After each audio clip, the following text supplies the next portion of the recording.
सरकार को इस चुनाव में यह समझ में आ गया है कि मुझे हर वर्ग का ध्यान अब रखने की आवश्यकता है। ये शेयर बाजार के लिए अच्छा नहीं। इसमें इनकम टैक्स में व्यापारी लोगों को थोड़ा और छूट देनी चाहिए थी। आज के बजट में उनको वर्तमान दिखाई दे रहा था, 2047 अभी नहीं दिख रहा है। मोदी 3.0 या यूं कहें एनडीए सरकार ने अपना पहला बजट पेश किया है। निर्मला सीतारमण के पिटारे से आम आदमी के लिए, किसानों के लिए, गरीबों के लिए आखिर क्या कुछ है, हम जानने की कोशिश करते हैं। यहां पर हमारे साथ शेयर मार्केट एक्सपर्ट मौजूद हैं, ट्रेड एक्सपर्ट मौजूद हैं और बिजनेसमैन मौजूद हैं। आज के बजट को आप क्या कह रहे हैं? हालांकि विपक्ष तो इसे एक बार फिर से झुंझुना बता रहा है, लेकिन आप इसे क्या संतुलित मानते हैं, अच्छा मानते हैं, या फिर पहले की ही तरह है? देखिए, मेरा ये मानना है कि शायद सरकार को इस चुनाव में यह समझ में आ गया है कि मुझे हर वर्ग का ध्यान अब रखने की आवश्यकता है। कल मोदी जी ने 2047 का विजन दिया, लेकिन आज के बजट में उनको वर्तमान दिखाई दे रहा था, 2047 अभी नहीं दिख रहा है। और सच ये भी है कि जब तक नींव नहीं मजबूत होती तो जो है आपकी बिल्डिंग मजबूत नहीं खड़ी होती। तो हमें आज पे ध्यान देना चाहिए और ये बजट आज के ही हिसाब से उन्होंने बताया है और हर वर्ग का ध्यान निर्मला सीतारमण ने रखने की कोशिश की है।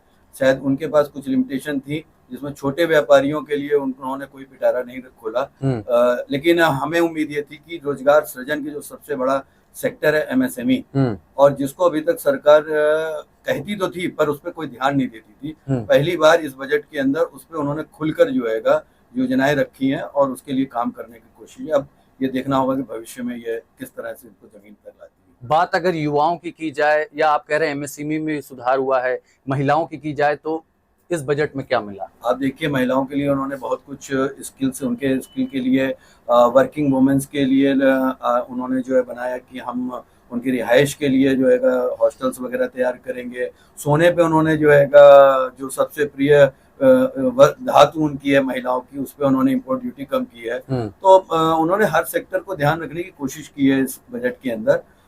इसमें मतलब हम अगर मुझसे पूछा जाए तो बहुत ही संतुलित और बहुत ही अच्छा बजट है, जो विकास को भी ध्यान में रखा गया है और वर्तमान को भी ध्यान में रखा गया है। आपकी नजर में ये बजट कैसा है?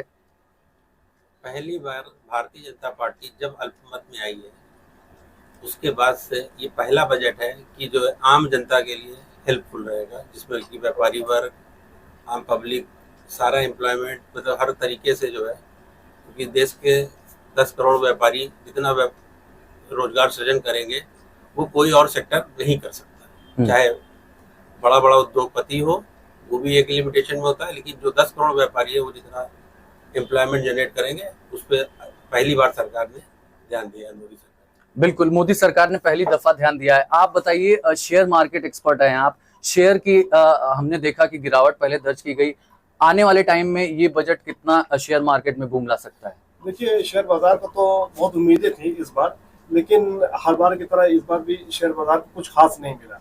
और सबसे बड़ी बात यह कि जो शॉर्ट टर्म कैपिटल गेन है उसको 15% से बढ़ाकर डायरेक्ट 20% पे कर दिया। तो भारत में ज्यादातर निवेशक छोटी पूंजी वाले हैं, लाख, 2 लाख, 10 लाख, 15 लाख, 20 लाख तक वाले भी छोटी पूंजी में आते हैं। लेकिन ये अपना एक छोटी पूंजी लेके आते हैं और यही सब कुछ इनका होता है। अगर ये अपना पैसे का इतना बड़ा रिस्क लेते हैं, इस पे एसटीटी लगता है, टैक्स लगते हैं, जीएसटी भी लगता है, सब कुछ लगता है गेम पे, और उसमें से अगर ये अपनी कमाई से फिर 20% गवर्नमेंट दे देते हैं, यानी पूरा पैसा इनका, रिस्क इनका, सब कुछ मेहनत इनकी। तो कैसा बजट आप मान रहे हैं? तो ये शेयर बाजार के लिए अच्छा नहीं। जो जैसा कि आपने सुबह देखा, जैसे ये आई न्यूज, शेयर बाजार के बड़ी गिरावट। तो शेयर बाजार के लिए बता रहे हैं कि अच्छा बजट फिलहाल नहीं है। इनकम टैक्स स्लैब में भी हमने बदलाव देखे हैं, आप कुछ कहना चाहेंगे इस पे? हाँ, मैं कहना चाहूंगा, इसमें इनकम टैक्स में व्यापारी लोगों को थोड़ा और छूट देनी चाहिए थी। हम लोगों को बहुत उम्मीद थी कि कुछ और करेंगे,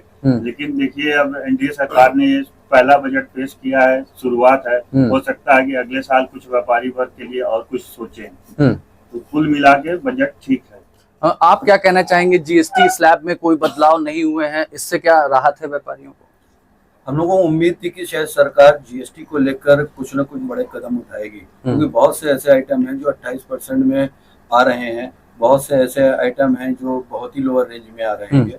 तो इनको करके, और ये उम्मीद थी कि ये 4 दर जो हैं 5, 12, 18, 28 को घटाकर 3 तक लाने का कोई विजन देंगे, क्योंकि देखिए रेट को किसी भी प्रोडक्ट पे कम करना बजट में नहीं हो सकता, ये का अधिकार केवल जीएसटी काउंसिल के पास है। कस्टम की बात की जाए तो क्या कस्टम ड्यूटी जो अब लगेगी उससे क्या सोने के दाम में कमी आ सकती है, क्या फायदे देख रहे हैं आप? सोने के क्या सारे ही मेटल में उन्होंने कस्टम को कम किया, करीब 25 मेटल्स में उन्होंने कम किया, तो सोने के साथ सारे ही मेटल्स में कमी आएगी। सोलर के पैनल्स सस्ते होंगे, उसका एडवांटेज मिलने जा रहा है कि जो अगर कस्टम का कम होने से सोलर का पैनल सस्ता होगा, आपके मेटल सस्ते होंगे। कस्टम आपके लिथियम बैटरी के पे जो उन्होंने कस्टम को कम किया है, आपका इन्होंने जो है मोबाइल्स और चार्जर पे जो है कस्टम को कम किया है। तो कहीं ना मतलब जो आज मोबाइल तो एक जो लग्जरी होती थी आज नेसेसिटीज में आ गया है, तो उसमें भी कहीं ना कहीं बाजार में तो इम्पैक्ट आएगा। अब ये सरकार को देखने की जरूरत है कि ये